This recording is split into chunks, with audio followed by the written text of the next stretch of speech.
We are halfway through the month of December, almost at the end of 2024.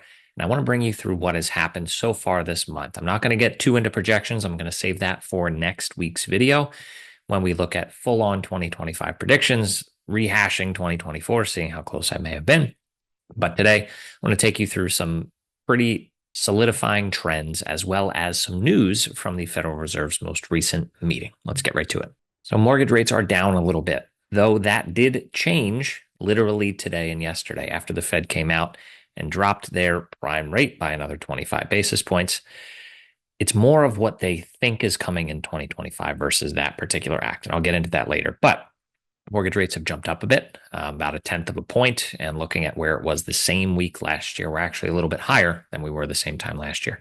Inventory is comfortably down to 235, a couple under that now today, as a few went under contract and a few more came off the market entirely, down 2%, right? Nothing to write home about. But the thing that I've been always watching for is any sort of trend breaker, right? It's hard to continue to report news when it's just things are as expected, right? Based off of historical norms, based off of seasonality, but it's more of the same, right? Nothing to write home about. I haven't seen anything that should give us any pause about where the market's going to head in the near term. Days on market still very stable, coming up a little bit, but nothing to be concerned about there. And prices rising again. So new listing wise, we did see about what we expected, or at least we're on pace to, depending on what happens here over the last 11 days of the month, as I record this on the 19th, 12 days, because there's 31 days in December. But it's as expected. Again, all these big deep drops you see here going into place November and then followed up with a slightly lower, usually December. Totally normal seasonality there. Pending sales, pretty strong, all things considered. And again, mirroring last year pretty closely, which has been the blueprint most of the year for me in all of the predictions I've been making. Closed sales on pace for a pretty normal December. Again, on pace to basically match last year. Months of inventory flattening out a little bit here for the single family piece. And again, it's more volatile here than what you'll see a couple slides from now for the condo space and the duplex space.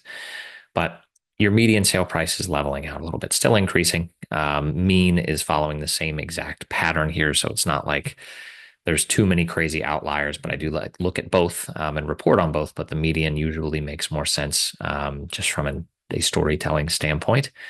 Days on market, again, back up around 60 consistently. Yeah, over the last 2 years, it's gone up a whole 10 days. Who cares? Things are still moving. Homes are still selling and plenty of them. Not as many as in the past.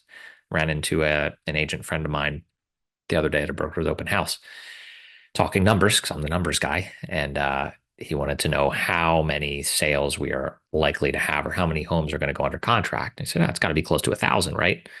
And now it's going to be under 600. It's similar to what we were last year. So down way compared to what it used to be. But this is the new norm. So months of inventory for condos, again, very, very predictable is really what we have to say at this point. Now, we did see a big spike going into last month and now this month.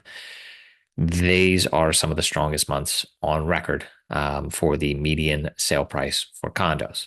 Same with the mean. So this is likely going to start to carry upwards again. Again, there are plenty of condos I'm seeing going under contract, 3 bedrooms going for nearly 1.2 million, even though it's older, even though it's got not much outdoor space, just because it's a block off the beach. So I do anticipate we're going to see the normal continuing climb here as we head into the spring market for prices, right? Deal season's done. It was very, very short this year. It's unfortunate, but that's where it is. Days on market, again, climbing a little bit here as well. Once more, if we go back 2 years in the making, we are up another about 10 days. So consistency between both pockets of the market here, and our speed is very, very stable. Again, this is a metric of mine that I created that compares how many new listings do we need to see in order to get one home under contract. Usually it's around 1.75. We average it out over a year, and we're hitting that number about 2 months in a row now. Again, very stable. This just takes it out over time. And you can see we are stabilizing after we saw some chaos during the pandemic and the year or two that followed, but consistency thereafter. So I'm going to go on a little bit of rant here at the end, and I think you may enjoy it, so stick around. But going through where we're going in the near term, right? The Federal Reserve just cut their prime rate, 25 basis points. That was expected.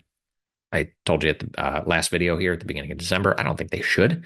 And really, they put out a dot plot, it's called, for where they think the rate cuts are going to be next year, how many. And coming into this meeting, it was projected by the Fed that there were going to be three cuts in 2025. Now it is down to two. There was one of the Federal Reserve members dissented on cutting the rate 25 basis points, just like they dissented for the 50 basis point cut in September. So you're starting to see some turmoil here. And shortly after that, the 10-year Treasury rate spiked up, which generally speaking, mortgage rates track fairly closely, or at least directionally, with the 10-year Treasury rate.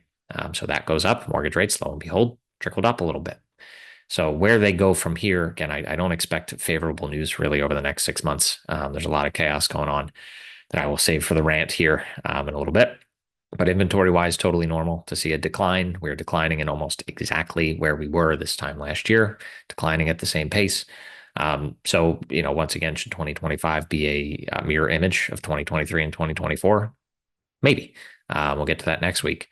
But we have 6%. We're likely to end the year with 6% fewer new listings than we saw in 2023, that we had in 2024. And that has resulted in 5% fewer homes going under contract. So it's almost an apples for apples trade-off there. So that volume I talked about, right? How many homes are going to have gone under contract in 2024 is a direct correlation to how many new listings we have. We can't sell what isn't up for sale, right? Homes, if they're not being listed, if they're not being put out there, they're not available, they can't be bought. So price wise, again, very, very strong month with a $1.2 million median sale price for condos, which was far and above the norm.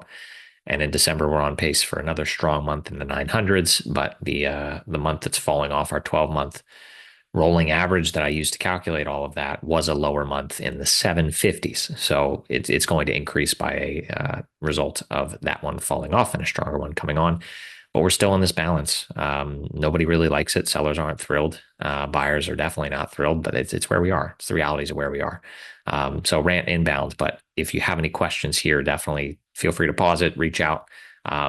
But I want to talk to you about what just happened yesterday in Congress and over the past few days that I think is going to make 2025 completely chaotic. I have never on this channel, in this group, depending on where you're watching this, I've never talked about politics in any way, shape, or form. Not going to go too deep on it here today. There are better things for all of us to do than to, get into silly arguments. But what happened yesterday was the government was set to renew their funding for another 3 months, so that everything could continue functioning. But that didn't happen. And depending on where your news source is, right, what you get, I'm seeing two sides of this story, and both can't be right. One side of the story is saying House Republicans killed this. The blood's going to be on their hands, right? Families aren't going to get paid over the holidays. Shame on them for not passing this bill. And the reason that it didn't get passed purportedly is that Elon Musk came out on his platform X and said, hey, anybody who supports this ridiculous bill should lose their seat in 2 years because it is packed with all of this nonsense, right? There are some essential services that are in there that certainly should be extended, but there's a whole bunch of crap, whether it's lobbyists put it in, wherever it came from, it doesn't matter. It's over 1,500 pages. Representative Nancy Mace, who is in the House of Representatives, she put out a funny little video. At least it wasn't intended to be funny, but last September's bill, there was a continuing resolution is what these are called, was about this thick. I think she said 15 pages. I may be misremembering. Compared to 1,500 pages. That last continuing resolution was to fund the government for 85 days. This one, which was dropped basically the day before it was going to be put to vote, so that there's no way that anyone could review 1,500 pages, let alone all representatives who would have to vote on it one way or the other. Couldn't possibly review that. But why would you have 1,500 pages worth of stuff when you only needed about 15 last time? How much of that is even necessary, right, to continue what needs to be done? So there's going to be a battle that plays out. Obviously, the election is past and behind us. We know who won. We know who lost. There's going to be, I'll say, a power struggle, it appears. And the messaging, I think, is going to create a lot of uncertainty where there's already plenty of that in the world. Policies that may or may not be enacted after January 20th, 2025 will certainly play a role in what happens with all markets, all financial markets, housing, everything. So now more than ever, I think you need to stay informed of what is not only happening in the world, but what's happening here, right? What are the correlations? What are the connections? What do we look out for to make the best decision possible? Can we get ahead of things? Should we stay away from certain things?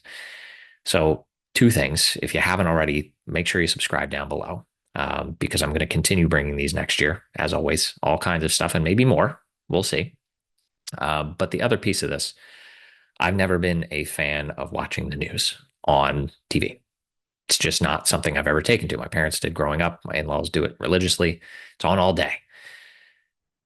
I've also not been an avid user of social media besides to post this stuff, right? To help do my job, to help people. I don't sit on there posting nonsense or trying to consume nonsense. There's enough noise in the world that we don't need more of it. But as I'm starting to really see what has taken place, whether you want to point to the drones and the orbs in the sky, right? There's all kinds of stuff. Conversations are happening around us, and I believe you have to be informed, right? To guide your family, to help those you care about make the best decisions possible, stay out of harm's way. A million reasons to stay informed. I'm a big believer in what was formerly Twitter, in X, which is what it's now called, but I will still always call it Twitter, because of the level of transparency that I feel is on there. You have the ability to debunk things. You have the ability to see misleading posts that are flagged. There's a lot going on there. And I don't know how many of you are on there, but I would encourage you, no matter your political flavor, to take a look on there, to try to stay informed, because a lot of the narratives that I had truly believed were nothing but accurate over the years, I've come to learn and understand and research. Again, I'm not somebody who flies by the seat of my pants, taking somebody at their word just like that, anymore. I certainly used to be, but I feel more informed now than ever. Better to guide, again, myself, my family, my friends, you guys, as best as possible by staying more informed. So that's the rant for today. Maybe I'll do more of these. If you want me to do more of these, let me know in the comments. If you want me to never talk politics again, totally understand. It's not in the plans. So thank you, as always, for hanging out with me, for sticking with me for another year here. If you're new, again, welcome. If you've been with me for years, I certainly appreciate you watching and hanging out. And I will see you next time.